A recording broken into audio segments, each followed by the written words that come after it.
amidst a lot of celebrations जो कि कश्मीर में चल रही हैं with respect to the democracy जो उनको प्रैक्टिस करने को मिल रही है, क्योंकि अभी रिसेंटली इलेक्शंस भी होल्ड हुए, सीएम की जो शपथ थी वो भी हो गई। उसी बीच इस सारे सेलिब्रेशंस के बीच एक काफी ज्यादा डिस्टर्बिंग न्यूज आती है जो कि है एक टेररिस्ट अटैक की, जो हुआ है कश्मीर वैली में एक कंस्ट्रक्शन साइट पर, जिसने क्लेम की है 7 लोगों की जान। अगर हम देखें इन 7 लोगों में कॉम्पोजिशन क्या था, तो इस कंस्ट्रक्शन साइट पर बेसिकली 6 जो माइग्रेंट वर्कर्स थे उनकी, और उनके साथ साथ एक जो डॉक्टर जो कि मेंट थे टेक केयर करने के लिए वहां के माइग्रेंट वर्कर्स थी, उन सबकी मौत हो गई। इसी टेररिस्ट अटैक के चलते काफी ज्यादा जो लोग हैं वो इंजर्ड भी हैं। और आज हम let's crack it UPSC CSC के माध्यम से ये जो पूरी सिचुएशन है उसको समझेंगे और जानेंगे, क्योंकि ये काफी ज्यादा इंपॉर्टेंट है in terms of our internal security, governance and even ethics, क्योंकि ये जो पूरी सिचुएशन है वो काफी ज्यादा डायनामिकली इंपॉर्टेंट है अलग अलग रिगार्ड्स के चलते, अगर हम इसको डिस्कस करें। उससे पहले हम जानेंगे कि ये जो पूरी न्यूज है वो एक्चुअल में क्या है। तो जो न्यूज है उसमें बेसिकली बीती रात 20 अक्टूबर 2024 को एक टेररिस्ट अटैक जो था वो काफी ज्यादा प्लानिंग प्लॉटिंग करके क्लेम किया गया एक कंस्ट्रक्शन साइट पर, जो कि काफी ज्यादा स्ट्रेटेजिकली इंपॉर्टेंट है हमारी कंट्री के लिए। ये जो अटैक हुआ था उसमें बेसिकली 2 टेररिस्ट जो थे वो इन्वॉल्व थे, जो कि एलिजिडली बिलोंग करते हैं द रेजिस्टेंट फ्रंट को, जो कि एक सब्सिडरी एलाई है हमारे लश्कर ए तैयबा का, जो कि एक ऐसा टेरर ग्रुप है जिसने काफी ज्यादा ऑलरेडी टेररिज्म जो है हमारी कंट्री में और अदर कंट्रीज में मचा रखा है, जिसके चलते यूएपीए जो है वो डायरेक्टली एक्टिव हो जाता है एंड एड्रेस करता है इस ग्रुप को भी। अगर हम जाने कि ये जो अटैक है वो कहाँ पे हुआ है, तो ये अटैक बेसिकली गांदरबल डिस्ट्रिक्ट में हुआ है, जो कि एक जगह है जो जम्मू एंड कश्मीर में लोकेटेड है। अगर आप इसकी लोकेशन को बहुत ध्यान से समझने की कोशिश करें तो आप देख पाएंगे कि बांदीपुर, लद्दाख, अनंतनाग, पुलवामा, श्रीनगर, बारामूला, ये काफी ज्यादा ऐसे इलाकों से जुड़ा हुआ है जहाँ पे जो मिलिट्री एक्सरसाइजेज है वो टाइम एंड अगेन होती रहती हैं। सीज फायर जो है वो भी यहाँ पे देखा जाता है, एंड जितने भी problems with regards to our neighbourhood borders पे जो अकर होती हैं वो यही होती है, जिसकी वजह से जो कनेक्टिविटी एस्पेक्ट है वो इस टनल की, इस कंस्ट्रक्शन साइट की काफी ज्यादा इंपॉर्टेंट हो जाती है, क्योंकि यहाँ पे बेसिकली जो कंस्ट्रक्शन हो रहा था वो एक कनेक्टिंग टनल का ही हो रहा था। इस पूरी सिचुएशन को हम जानेंगे, पर मैं आपको उससे पहले बताती हूँ कि इस पूरे वीडियो से आपको क्या मिलेगा। इस वीडियो से आपसे सबसे पहले आपको जानने को मिलेगा कि ये जो अटैक था वो एक्चुअल में क्या था, इस अटैक के पीछे किसका हाथ है, किसने जो लाइव्स हैं वो क्लेम करने का दावा ठोका है। साथ ही साथ ये जो हम टनल जिस कंस्ट्रक्शन साइट की बात कर रहे हैं उस पे एक्चुअल में कंस्ट्रक्शन क्या हो रहा था, और उस पर्टिकुलर टनल की या कंस्ट्रक्शन साइट की जो सिग्निफिकेंस है वो क्या है। फिर ये पोस्ट इलेक्शन जो है वो इतना ज्यादा सिग्निफिकेंट क्यों हो गया डिस्कस करने के लिए, वो भी हम डिस्कस करेंगे। साथ ही साथ गवर्नमेंट का इस पे क्या कहना है और क्या ऐसे इवेंट्स कश्मीर वैली में पास्ट में भी हुए हैं, ये सब हम फटाफट से इस सेशन के माध्यम से जानेंगे। उससे पहले मैं आपको बता दूं कि हमारा जो प्लेटफॉर्म है उस पे 23 अक्टूबर तक ये मेजर प्राइस ड्रॉप चल रहा है। तो अगर आपको फ्लैट 50% ऑफ और अप टू 9 मंथ्स जो है आपका एक्सटेंशन वो क्लेम करना है, तो आप आज ही प्लेटफॉर्म विजिट कीजिए और यूज कीजिए कोड NST Live, जिसके वाया आपको ये जितने भी बेनिफिट्स हैं वो डायरेक्टली क्लेम करने को मिल जाएंगे। अब जानते हैं कि ये जो अटैक था वो एक्चुअल में क्या था। तो अगर हम अटैक को डिकोड करें तो हम देखेंगे, जैसा मैंने आपको शुरुआत में ही बताया, कि अटैक बेसिकली संडे की नाइट को हुआ था 20 अक्टूबर में, जहाँ की ये जो टेररिस्ट थे उन्होंने जब जो माइग्रेंट वर्कर्स थे वो अपने कैंप्स में आराम से बैठ करके खाना खा रहे थे, उस समय काफी ज्यादा ऑब्जर्वेशन प्लानिंग प्लॉटिंग के बाद इलेक्ट्रिसिटी काट दी और ओपन फायर कर दिया उन कैंप्स के ऊपर, जिसने करीब 7 जो लाइव्स थी वो क्लेम की और काफी ज्यादा जो लोग थे उनको इंजर करके रख दिया, जिसके चलते जो गवर्नमेंट है वो भी काफी ज्यादा कंडेम करती है इस पर्टिकुलर एक्ट को और कहती है कि ये कावर्ड लोगों का काम है, ये ऐसे लोगों का काम है जो बहुत ज्यादा डरपोक हैं। इस पर्टिकुलर एस्पेक्ट में अगर हम देखें तो जो विक्टिम्स थे वो काफी ज्यादा अलग अलग पार्ट्स ऑफ द कंट्री को बिलोंग करते थे, जिससे कि ये एक नेशनल इशू ऑफ इंटरेस्ट बन जाता है, जो कि हमारे सिटीजन्स को और इवन हमें एज एस्पिरेंट्स पता होना चाहिए। क्योंकि जो ये पूरा कार्यक्रम हो रहा था, ये जो पूरा कंस्ट्रक्शन साइट जैसा हमने डिस्कस किया, वो बेसिकली एक जेड-मोर टनल है, जो कि एक नेशनल प्रोजेक्ट है जिसका इनॉग्रेशन सेंटर के वाया हुआ था, उस पर्टिकुलर चीज़ के चलते हो रहा था, क्योंकि इस टनल की, इस प्रोजेक्ट की जो महत्वपूर्ण दृष्टि से अगर हम देखें तो ये काफ़ी ज़्यादा सिग्निफिकेंट है, काफ़ी ज़्यादा इम्पोर्टेंट है हमारी के लिए। इसकी इम्पोर्टेंस के बारे में भी जानेंगे और अंत तक हम ये जो पूरी सिचुएशन है वो समझ लेंगे, बस आप मेरे साथ जो है वो बने रहिए। अब इस पर्टिकुलर अटैक की जो ज़िम्मेदारी है वो किसने ली, अगर हम देखें तो जो ऑफिशियल्स हैं उन्होंने जो 2 टेररिस्ट जो थे उनको क्लेम किया है कि उनका नाम जो है वो हुरैरा और खुबैब है, जो कि एग्जिस्टेंस में आए टीआरएफ के वाया। टीआरएफ जैसे मैंने आपको बताया लश्कर-ए-तैयबा की एक सब्सिडियरी है, जो कि एक्टिव हुई थी आफ्टर एब्रोगेशन ऑफ आर्टिकल 370, जो कश्मीर में हमारा आर्टिकल था उसके बाद। तो इसकी एक्टिविटी तो देखें हम तो वो अगस्त 2019 से काफ़ी ज़्यादा एक्टिव है, काफ़ी ज़्यादा जो वैली में है वो अटैक्स जो है वो ऑर्गेनाइज़ कर रही है, जिसके चलते यूएपीए के अंतर्गत इस पर्टिकुलर ऑर्गेनाइजेशन को सीरियल नंबर 5 पर रखा है फर्स्ट शेड्यूल के, जो कि है हमारा with regards to terrorism in our country. तो इतनी ज़्यादा प्रॉब्लमैटिक है ये टीआरएफ कि हमारी कंट्री ने इस पर्टिकुलर ऑर्गेनाइजेशन को बैन ही कर रखा है एज अ टेररिस्ट ऑर्गेनाइजेशन।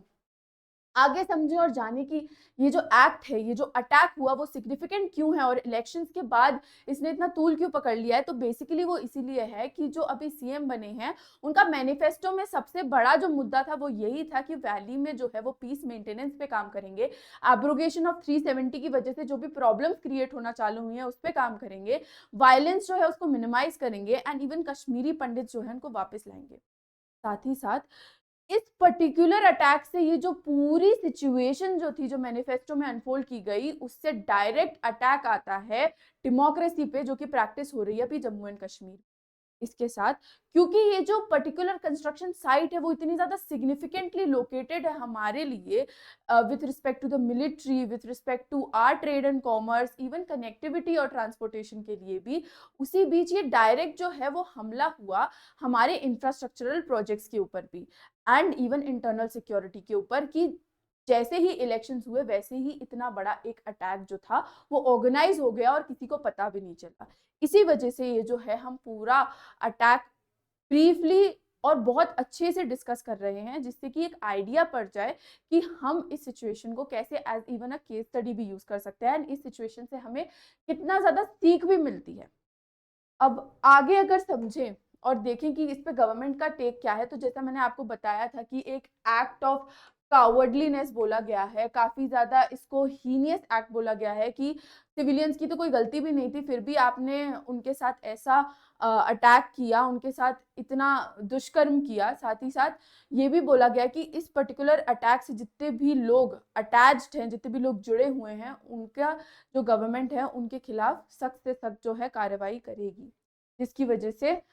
जो कंडोलेंसेस हैं वो भी दिए गए, इवन मुआवजा भी प्रोवाइड किया गया, but at the same time जो स्ट्रिक्ट नोशन है जो कि अगेंस्ट द टेरर ऑर्गेनाइजेशन काम करेंगे उन पर भी काम किया गया। ये था गवर्नमेंट का take and even nationwide जो है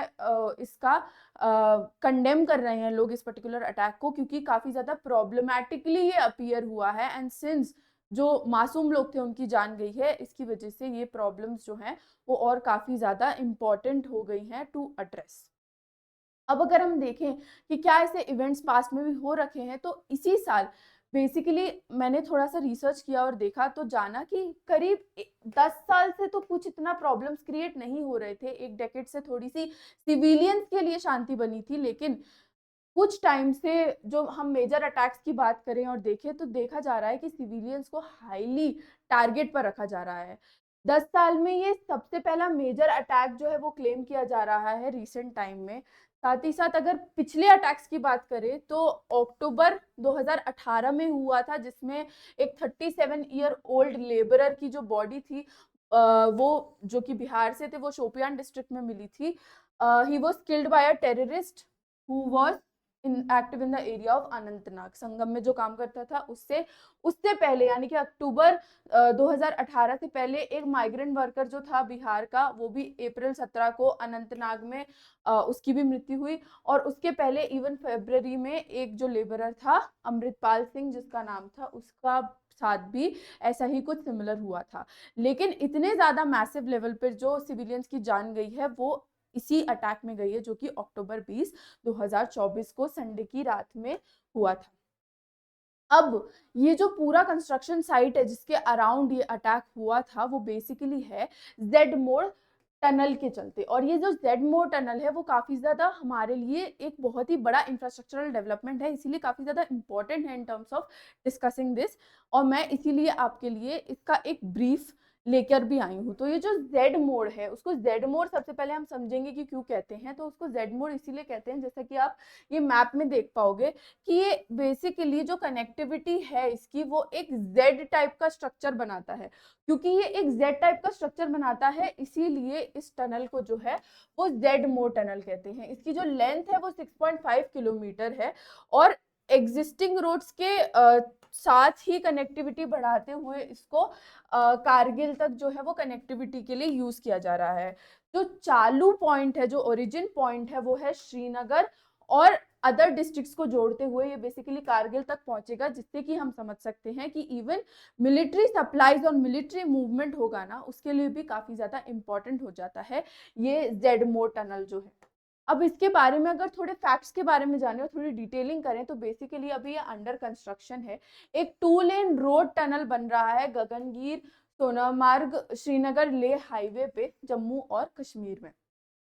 बेसिकली इसका जो एम है वो ये है कि ऑल ईयर कनेक्टिविटी जो है वो श्रीनगर और सोनामर्ग में बनी रहे एट ऑल टाइम्स, क्योंकि जब बर्फ वगैरह गिर जाती है तो जो ट्रांजिट है और ट्रांसपोर्टेशन है वो काफी ज्यादा प्रॉब्लमैटिक हो जाता है। इसकी जो लेंथ है वो 6.5 किलोमीटर है और एक 8,960 फीट के एलिवेशन पे बेसिकली ये बना गया है। और इस टनल को कुछ ऐसा डिजाइन किया गया है जिससे कि 1000 व्हीकल्स जो हैं वो 1 घंटे में इससे पार हो जाएं at the speed of 80 kilometre per hour, जो कि एक काफी ज्यादा